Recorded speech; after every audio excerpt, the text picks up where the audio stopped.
Olá pessoal, estamos aqui para mais uma aula, agora sobre o sistema respiratório, mais especificamente hoje vamos tratar das doenças que podem acometer esse sistema, né?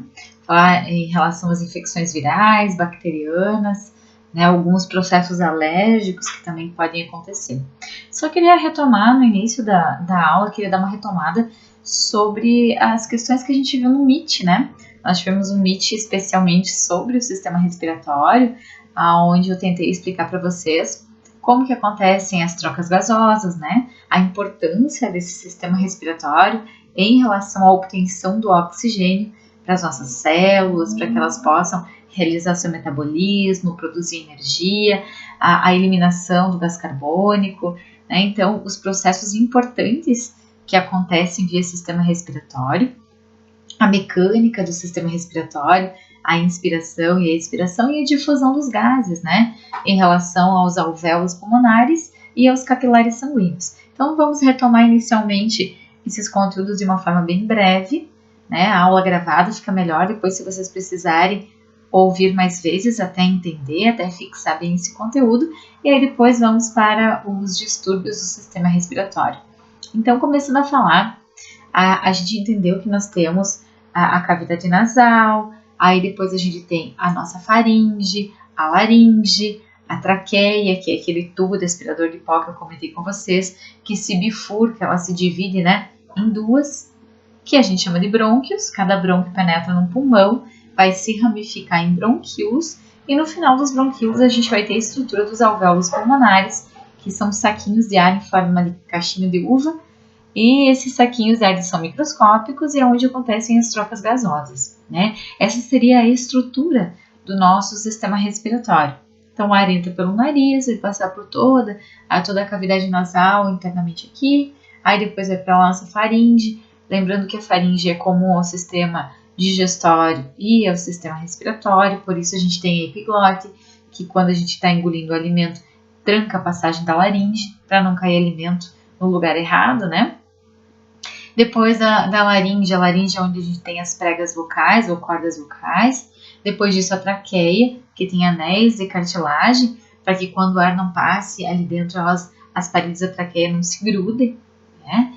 E os brônquios, os bronquíolos e os alvéolos pulmonares lá nos nossos pulmões, né? Os pulmões são dois órgãos bem grandes, situados dentro da caixa torácica, protegida por ela, né? Entre meio os dois pulmões a gente sabe que tem o nosso coração, então tudo isso está interligado também. Vamos entender melhor. Então, falando sobre a mecânica do sistema respiratório, a nossa inspiração e a expiração. Então, como é que vai ocorrer isso? Eu expliquei para vocês na aula do MIT que é por diferença de pressão. Então, dentro dos nossos pulmões existe o ar, né? O ar ocupa espaço. E esse ar que tem nos pulmões, ele exerce uma pressão na parede desse órgão, tá? Então, quando tem pouco ar lá dentro, essa quantidade de ar exerce uma pequena pressão nas paredes. A gente diz que a pressão intrapulmonar, ou seja, a pressão dentro dos pulmões, é pequena em relação à pressão atmosférica, a pressão que existe do ar no ambiente. Então, o ar é empurrado para dentro, ocorre a inspiração. Da mesma forma, né? A gente tem a expiração, que é o processo inverso. Quando há uma grande pressão intrapulmonar, então os pulmões estão cheios de ar, há uma pressão grande lá dentro, em comparação à pressão atmosférica. Então o ar é empurrado para fora. É claro que para ter uma diferença dessa pressão intrapulmonar, né, a gente também conta com a expansão da caixa torácica, isso é fundamental. E eu falei para vocês que sobre os músculos, né, a atuação dos músculos do diafragma, que ele divide o tórax e o abdômen, ele se localiza nessa região, né? Toda essa região aqui, abaixo do tórax. Então, a gente tem o diafragma nessa região, abaixo dos nossos pulmões aqui. Ele é um músculo respiratório e os músculos intercostais que ficam sobre e entre as nossas costelas. O que esses músculos fazem? Eles conseguem contrair, expandindo a caixa torácica, permitindo uma diminuição da pressão do pulmão e com isso o ar entra, e eles podem relaxar, diminuindo então, retraindo a nossa caixa torácica aumentando a pressão dentro dos pulmões, fazendo com que o ar seja expulso dos pulmões. Então, é pela diferença da pressão dos nossos pulmões interna, né, intrapulmonar, e a pressão do ambiente, a pressão atmosférica, que o ar entra e sai dos pulmões. Então, essa seria a mecânica do sistema respiratório. E aí, falei para vocês sobre a questão da importância do sistema respiratório, que é oxigenar o nosso sangue, né? Obter esse oxigênio. Então, como é que a gente obtém ele? Quando a gente inspira, ele entra, segue todo o percurso do sistema respiratório até chegar nos alvéolos pulmonares. Lá nos alvéolos pulmonares, eles estão intimamente ligados a capilares sanguíneos, que vão levar o sangue do coração para os pulmões para que ocorra a hematose.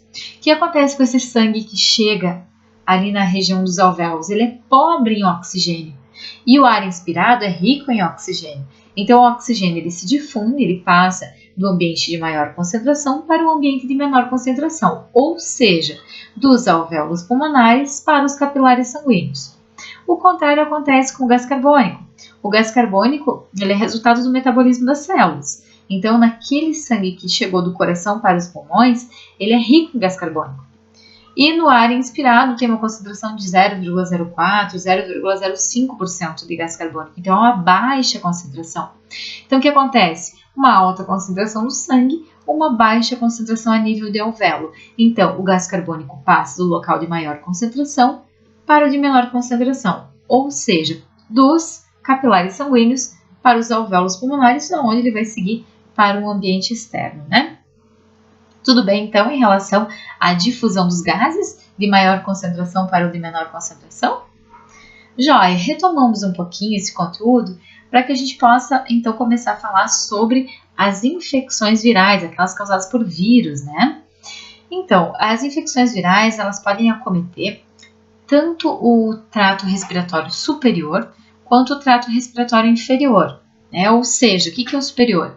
É aqui da traqueia, da parte superior da traqueia para cima. Então, nós temos a parte superior da traqueia, a laringe, a faringe, né, nível de garganta aqui, e as vias respiratórias, aqui a via nasal, né? Pode ser acometido por infecção viral. E a infecção viral ela pode vir a acometer também o trato respiratório inferior, né? Que é da traqueia aqui para baixo. Então, que vai pegar os nossos brônquios, os bronquíolos, os alvéolos, os pulmões, né? Que aí é algo um pouco mais sério. Então, como é que se lida quando se fala em infecção viral, né? Se precisa reconhecer, fazer a identificação do agente etiológico viral. Então, conhecer que tipo de vírus que pode estar acometendo o sistema respiratório, provocando doença, né? Por exemplo, pode ser o vírus influenza, pode ser o Covid-19, né? Então, tem vários tipos de vírus que podem causar algum tipo de doença, alguma virose, né? Uma infecção viral no sistema respiratório. Em geral, essa classificação não é feito sempre o reconhecimento do agente etiológico. Normalmente se faz o que? A classificação clínica, né? Se classifica clinicamente de acordo com o tipo de síndrome, que pode ser uma simples gripe, né? Um resfriado, uma síndrome gripal, que pode ser algo um pouco mais sério, então uma bronquiolite, croup, pneumonia. Então, normalmente é feita a classificação clínica, tá? Às vezes se faz pesquisa pelo agente etiológico, mas isso não é tão comum. A gravidade, ela pode variar entre as pessoas, né? Com maior probabilidade, então, de apresentar maior gravidade em pessoas que são idosas, em recém-nascidos, em lactentes, né? Pessoas que têm o sistema imunológico já deprimido por conta de algumas doenças, outras doenças, né? Como, por exemplo, HIV, a AIDS, né? A morbidade. A morbidade, ela pode ser direta ou indireta. Então, o próprio vírus que adentrou, que penetrou o nosso sistema respiratório, que entrou no nosso organismo, ele pode provocar doenças, né? Caracterizar essa questão da doença, ou então de algumas morbidades indiretas, que a gente pode chamar de de comorbidades, né? Algumas doenças que a pessoa já poderia ter, alguns problemas em relação ao coração, algumas doenças cardíacas, outras já debilidades do próprio sistema respiratório, superinfecção de bactérias nos pulmões. Então, tudo isso também pode ir caracterizando, né, uma evolução, uma característica de como que esse processo vai acontecer na pessoa. Tá? Então, diz respeito à morbidade, a questão propriamente da doença, como essa doença está ocorrendo no organismo daquela pessoa, está se estabelecendo, o que está provocando. O diagnóstico, como eu falei, normalmente ele é feito por uma avaliação clínica. Tem três coisas que são importantes aqui. A avaliação clínica, né, vai no médico, tu vai conversar com ele, vai falar dos teus sintomas, o médico vai fazer um exame clínico, né, normal, de rotina, enfim. E a epidemiologia local. O que é epidemiologia local? Vocês devem estar ouvindo falar muito dessa palavra, né? O ramo, na verdade, da medicina que vai estudar a propagação, a frequência, a distribuição, a evolução e a prevenção das doenças.